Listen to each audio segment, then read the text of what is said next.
Hello and welcome back to Modern World History with Dustin Fowler. Today we're going to start the next unit in the course looking at the age of imperialism. Okay, so we've already talked about industrialization in the previous unit. So, in short, industrialization led to the mass production of machine-made goods.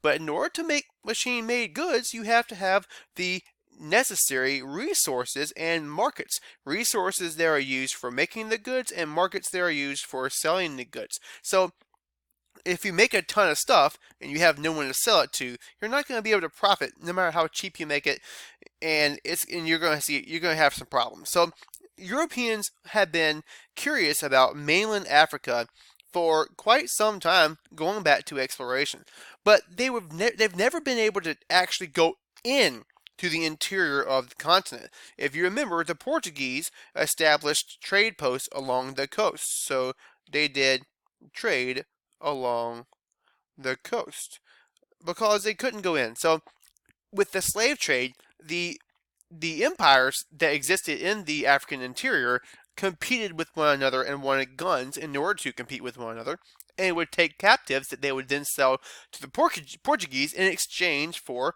the guns that they needed. And so this was the setup that they had during the slave trade that took place during the triangular trade system of the age of exploration.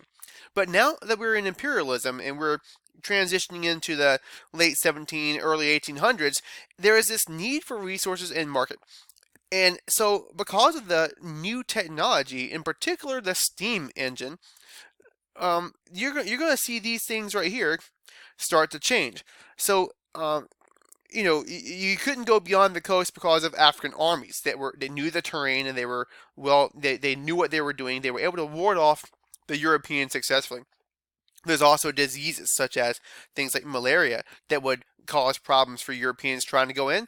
And then there's also the innavigable rivers. So the steam engine, though, enabled Europeans to overcome these things. And other technologies did as well. So you see the Maxim gun here. And here's my illustration of that. And it was basically your first machine gun made by a guy named Maxim, which is where it gets its name. The steam engine enabled sailors to be able to travel up these innavigable rivers. Beforehand, you had sailboats that were unable to make the journey, but steam engines being equipped onto the steamboats were able to do much more, and people were able to travel what had previously been untravelable, if that's a word. There's also the invention of this medicine called quinine, which was discovered in the Americas, that prevents and treats malaria. And then Africans were also, as we discussed already, at odds with one another. So all of these things kind of led to the Europeans being able to go into the African interior, perhaps for the first time. All right, Europeans began to venture further. They sent missionaries, explorers, humanitarians, you name it. This guy here, David Livingstone, was one of the missionaries. He traveled to Congo and the Central Africa, and basically the dead center of the continent. And he had gotten lost. Nobody knew where he was. He was considered to be gone for years. Everyone probably thought he was dead. But this guy, Henry Stanley, who is an American reporter, went and found Livingstone. He actually set off with a small crew to find him and actually succeeded at finding David Livingstone. And there was the quote, "Mr. Livingstone, I presume," whenever he found him among the tribal people in the in the center of Africa. And so what this did essentially was it sparked interest. It sparked interest among Europeans. King Leopold the Third of Belgium ends up hiring Stanley, who found Livingstone, to acquire lands for Belgium. And so Stanley goes in and had leaders sign treaties that kind of gave away land. And the leaders here in the interior, they don't understand European politics. They thought that they were entering into some kind of an agreement or whatnot where there would be some kind of mutual benefit, but they inadvertently signed away land to the Belgians, who came in and began to exploit the African tribes that lived in that area in order to gain resources for themselves. And also, rather than calling them out on it, all other Europeans were jealous, and they were like, "Wow, the Belgians really did go in here and take this land," and they wanted to do the same thing so that they could get resources too. So Leopold ends up treating natives very, very badly. About 10 million or so died doing some form of labor for the Belgians, and the main thing that Belgium was interested in at the time was rubber. Okay, so Belgians were into rubber. Rubber actually is grown on a tree, so there are rubber trees that grew in Belgium. I'm sorry, in Congo, and they were able to extract that rubber. Um, Now, Europeans also thought, and a lot of the justification for this, a lot of the reason why Europeans didn't actually stand up to Belgium in the first place and sided with them about this and got jealous is because of this idea of ethnocentrism. And really, in this case, we're kind of looking at Eurocentrism, but when we look at ethnocentrism, it's the idea that one ethnic group is seen as superior for whatever qualifications that they consider they're superior to other groups. And usually these things are observed by that ethnic group. So the Europeans in this case are going to look at the things that they see as civilized, the things that they see as right in society, and they're going to judge and compare other ethnic groups based on that and make judgments on how superior they are on the basis of their, say, technology and industries and whatever else you want to say. So they also used Darwin's theory. We talked about this in the last unit. They used Darwin's theory to justify this, and this is going to be known as social Darwinism. When you apply the idea of survival of the fittest to a group of people, it's social Darwinism, and it's also complete crap because it's fueled racism, and it's racist. We're all humans are the exact same species. There's no science that backs or proves anything about the difference between people on the basis of race. And so what you're doing is, like I said, comparing someone against what you know as the norm or what you know as civilization. In this case, in Europe, and making judgments about what these people in Africa were like. And this is what they were doing that justified imperialism. So, European policy of westernizing natives for colonies, it involved the selling of Western goods. It involved the promoting of Western ideals, the spread of Christianity, promoting Christianity, the spread of Western languages. These are all things that people believed, the Europeans believed, should be part of this policy of westernizing natives. They would want these changes because it would release them from their primitive lifestyle. That was the ultimate justification here. That's what I mean by this statement here, is that the Europeans believed that these native Africans wanted these changes. And also you start to see this theory of environmental determinism. And what this means is that Europeans further, justified their policies during this time period on the basis of the fact that they believed that the environment, certain people lived in certain latitudes or certain climate zones, and because of this, it affected dramatically the way that they were going to be able to culturally develop. And so it really is kind of the idea of saying that people who are born in along the equator, for example, are just naturally going to be lazy and unmotivated and nomadic due to things like temperature or things like climate or lifestyle adjustments to those environments. And so when the environment has a dramatic impact and is the sole determining factor on how cultures are going to develop, that's what we mean by environmental determinism. If you study human geography, you will learn more about that. All right, so we've already talked about how Europeans began to overcome the obstacles to the expansion of their presence in Africa. But after they began to explore, and after Belgium and other Europeans began to when they began to carve up Africa for themselves, that's a terrible arrow, but I won't leave it. They held this Berlin conference, and the funny thing about this is that it decided the fate of Africa, but no African nation was invited to that. Here is an image of what it may look like from the outside looking in. I'm going to zoom that in so you guys can see. But more or less, you've got all these different European nations deciding how they're going to individually divide the different parts of the African continent with no regard to the African countries that that lived and occupied the land that that existed there. And so this really is kind of points to the fact of the matter here is that the Europeans were looking for a place that they could get resources from in order to fuel their industries, and then places where they could sell those things.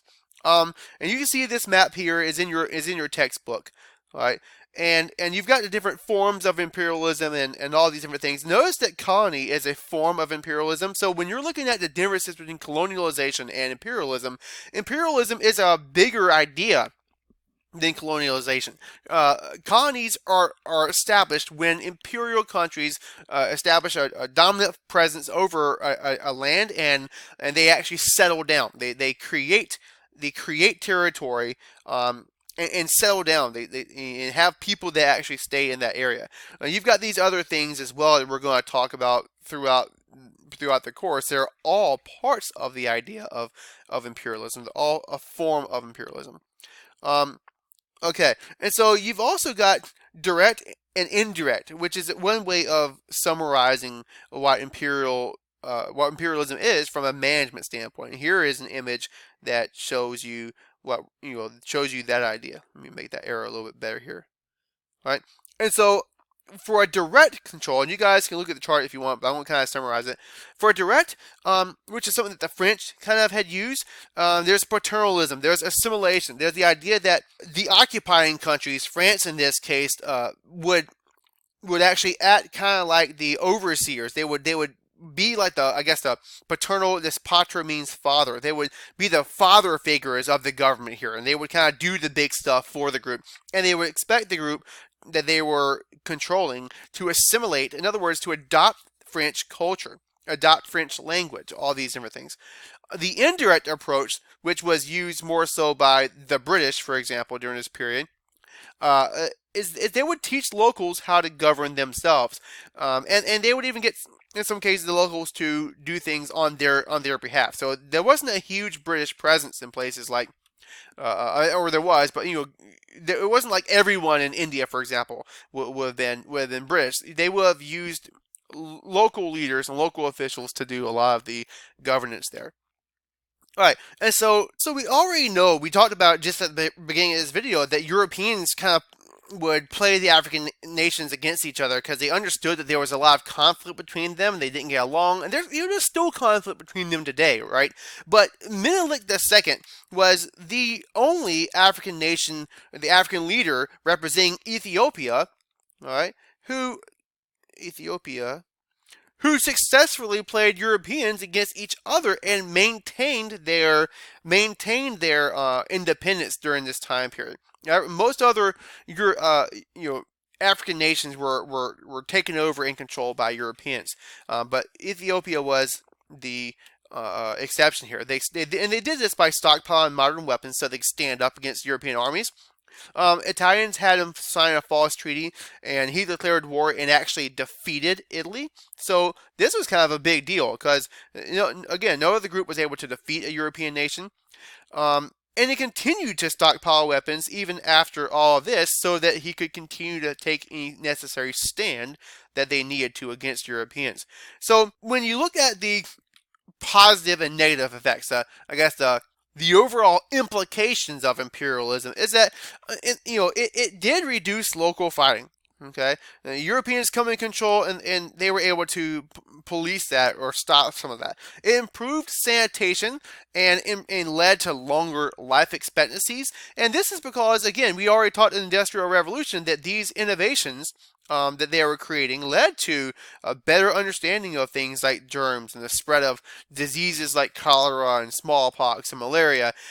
Literacy rates improved as more people were learning how to read, usually European languages, and African products would be sold internationally. There would be some infrastructure built during the time, such as railroads, phone lines, and things like this. When we talk about infrastructure, by the way, this is a word you need to know, is we're talking about the things that help us to do our day-to-day. Things like buildings and roads and trains. So modern day infrastructure would mean those things as well. So the British, especially, everywhere they would go, they would build their railroads for transportation. They would have phone lines and things. this is part of the reason why, if you look at post imperialist countries that were really poor that are doing better, like for example India. Now there's a lot of super poor rural people living in India still, but for the most part, the cities are really getting there. I mean, India has come a long way since the British, and a lot of that is because of the infrastructure that the British left. The Indians didn't have to do as much in order to establish, I guess, in order to reach higher levels of development. Some of the negative effects would be a loss of independence, new diseases, right? Cash cropping that leads to famine. So a cash crop, as you already discussed, is going to be something that can be sold for money. So you have to create these plantations that create that just produce that one crop. So there's also monocropping. And when people in Africa are producing European guns, I guess when people in Africa are producing crops that are going to be consumed by Europeans, such as coffee or cocoa, then they're not creating food for their families, which is going to lead to famine and starvation. So Europeans wrecked traditional life in Africa. And even today, you see this kind of a tug of war between the local diversity. In other words, the nations, the individual ethnic groups that live there are competing with forces of globalization. So they're being tempted to lose their culture and to make way for English as a language. So they have English, so they have European school, and so they can achieve a European success based on the world, how we deem that today. So they might be, if you want to continue on your traditional village ways, then that might be at the expense of global success. And so those are definitely forces that are still existing today in the region. And then also the artificial boundaries, all right? So what I mean by this is that the countries that exist today, they were created at Berlin Conference by imperial countries, by Europeans. And they took no notice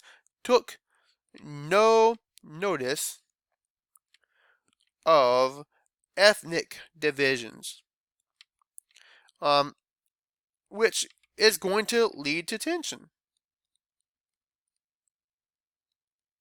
So that's part of the problem that exists today as well. That you look at different ethnic conflicts that have existed, for example, in recent years, like Rwanda and the Hutus and the Tutsis, for example. There would be an example of some of the ethnic tensions and ethnic clashes that would occur due to these lines being drawn in such a way. So what we're going to do here is we're going to stop for now, and we're going to pick up by looking at imperialism in other parts of the world in the next video. Thanks for watching.